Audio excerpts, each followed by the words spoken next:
Upuan ng kapangyarihan Sa gobyerno, sa gobyerno. sa gobyerno. Sino ang tunay na may malasakit sa bayan? Ay, ay. Sa bulwagan ng kapangyarihan, may mga pangakong kay gandang pakinggan. Ngunit sa likod ng mga talumpati, may tanong ang bayan na di masabi. Habang sila'y nagtatalo sa entablado, maraming tiyan nang walang laman sa baryo. Mga pangarap na naiwan sa hangin, habang politika ang laging laman ng usapin. Hindi namin kailangan ng bangayan, kundi solusyon sa kinabukasan. Hindi trono ang hanap ng mamamayan, kundi lingkod na may tunay na paninindigan. Upuan ng kapangyarihan sa gobyerno. Bakit nila lahat ay gustong makaupo?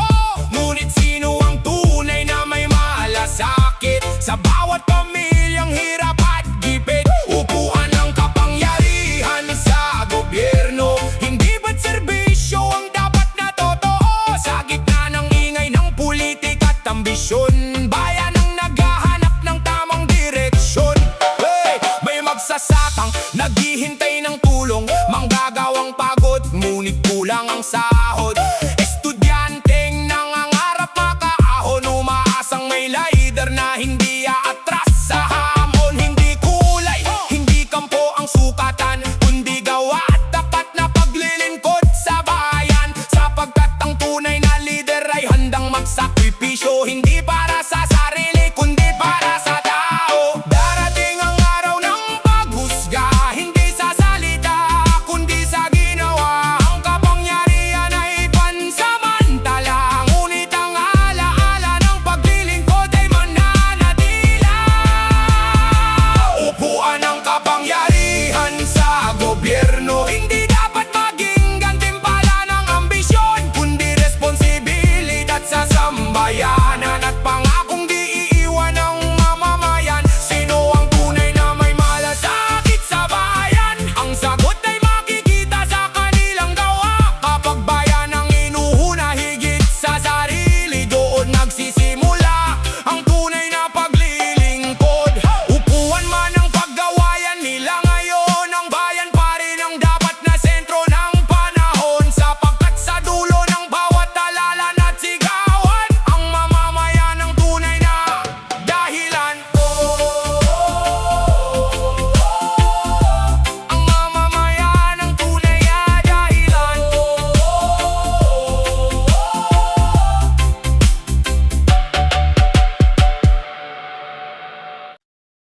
Yeah! PNP Chief, pinapahuli si Bato. PNP Chief, pinapahuli si Bato. Sa balita'y may usap-usapan, buong bayan ay nakikinig naman. May utos daw na dapat sundin, mga pangalan ay paulit-ulit ding banggitin. Sa bawat kanto may nag-aabang, sa bawat tanong may sagot na hinahanap. Ano ang totoo? Ano ang laman? Panahon lamang ang makakaalam. PNP Chief, pinapahuli si Bato. Mainit ang usapan sa radyo, telebisyon. May kanya-kanyang kuro-kuro, may kanya-kanyang opinion. PNP Chief, pinapahuli si Bato. Bayan ay nakamasid sa bawat galaw, sa dulo ng lahat ng pagtatalo. Katotohanan pa rin ang dapat manaig ngayon. Katotohanan pa rin ang dapat manaig ngayon.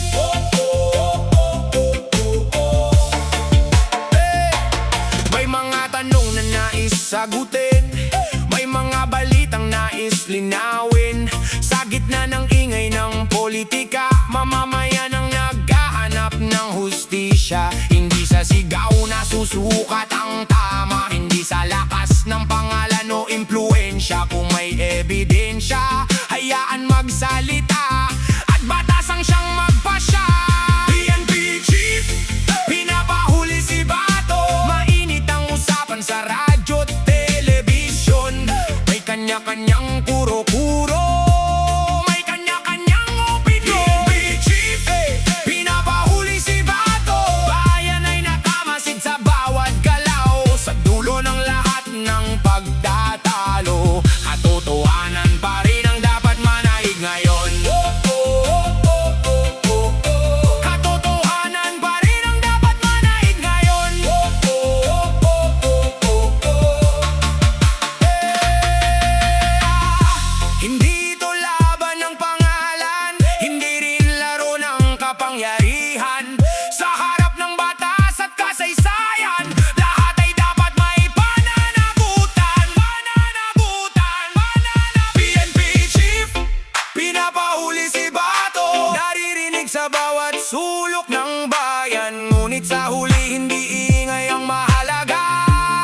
walang takas sa katotohanan. Walang takas sa katotohanan. Ala, walang takas sa katotohanan. Walang takas sa katotohanan. Walang takas sa katotohanan. Matagal lang nakatago sa likod ng dilim. Mga lihim na pilit ikinukubli ng hangin. Nakala'y mababaon sa limot ng panahon. Ngunit bawat bakas ay may sariling tugon. Kapag gumikot ng gulong ng kapalaran, walang kapangyarihang kayang humarang sa bawat tanong na matagal nang bitin. Katotohanan ang siyang gigising. Walang takas sa katotohanan. Kahit gaano kataas ang kinatatayuan, darating ang araw ng paglilinaw at lahat ng lihim ay mabubunyag. Walang takas sa katotohanan. Hindi ito kayang bilhin o pigilan sa dulo ng landas at bawat kasinungalingan. Katotohanan pa rin ang hahatol sa kasaysayan.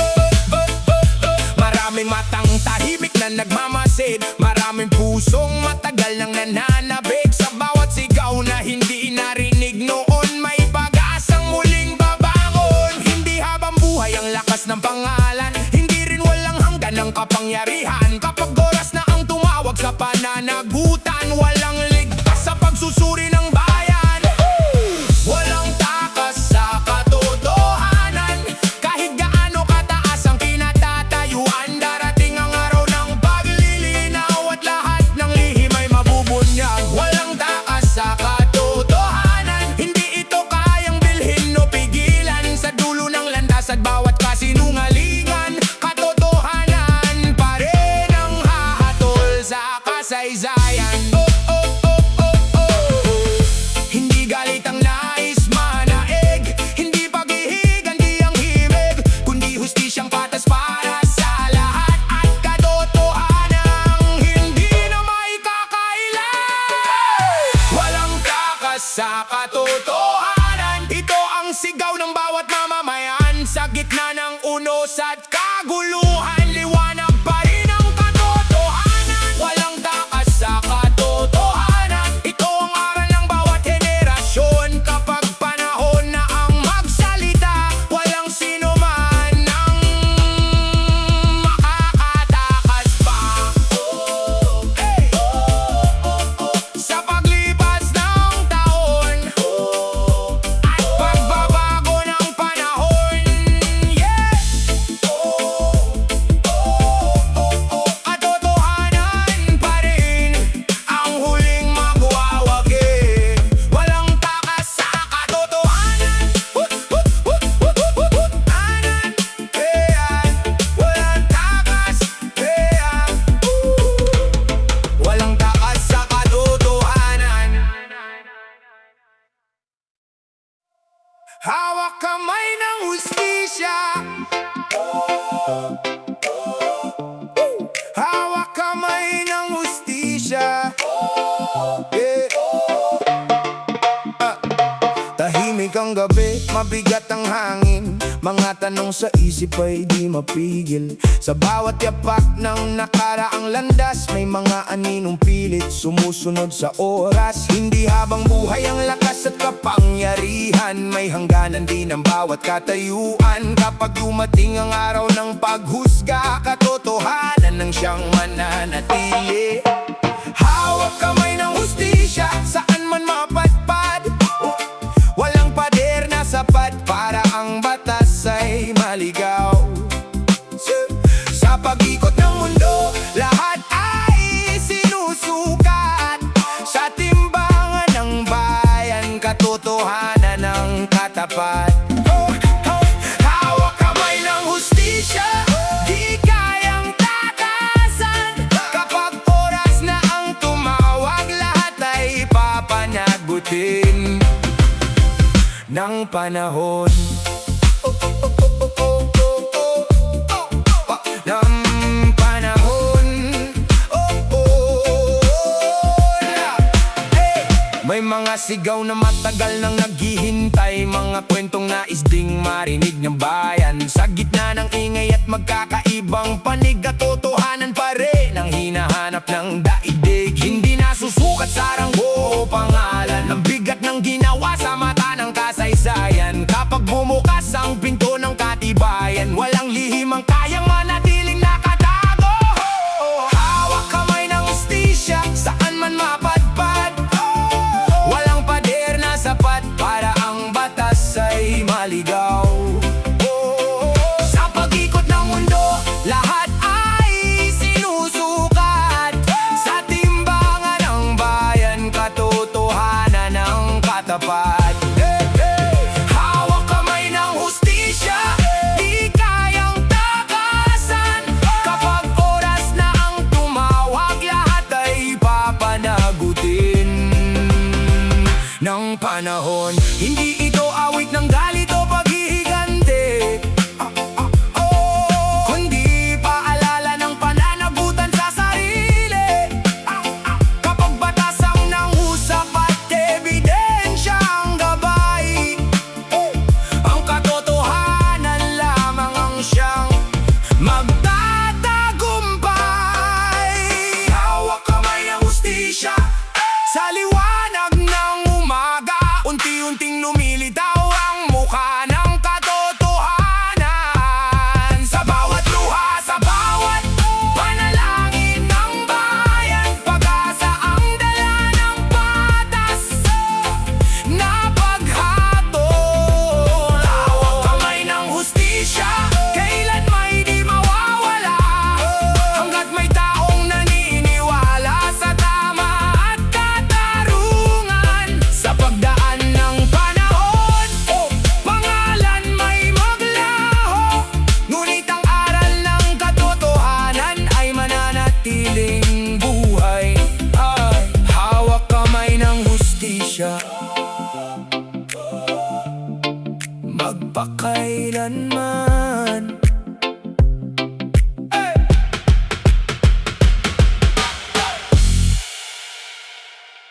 Safe pa ba ang Pinas? Safe pa ba ang Pinas? Safe pa ba ang Pinas? Hey! Bawat umaga, balita ay bumubungad, kwento ng takot na puso'y nasasagad. May umiiyak, may naghahanap ng hustisya, habang ang iba'y tila sanay na sa trahedya. Sa kalsada'y may kaba sa bawat hakbang, pangarap ng marami, tahimik na tahanan. Ngunit bakit parang hirap ng makamtan ng kapayapaang minimiti ng bayan? Hindi naman takot ang nais manaig, kundi pag-asang muli ay magbabalik. Sama-sama nga hanapin ang liwanag sa gitna ng unos at mga sugat. Safe pa ba ang Pinas? Tanong ng bawat mamamayan, kapag ang pangambay laging kasama, saan ba tayo kakapit pa? Safe pa ba ang Pinas? Bakit tila may luhang di matuyo, pero di susugo ang puso ng Pilipino? Pag-asa'y bubuhayin hanggang dulo. Pag-asa'y bubuhayin. May mga bayaning tahimik na lumalaban, nagbabantay upang tayo'y maprotektahan. May mga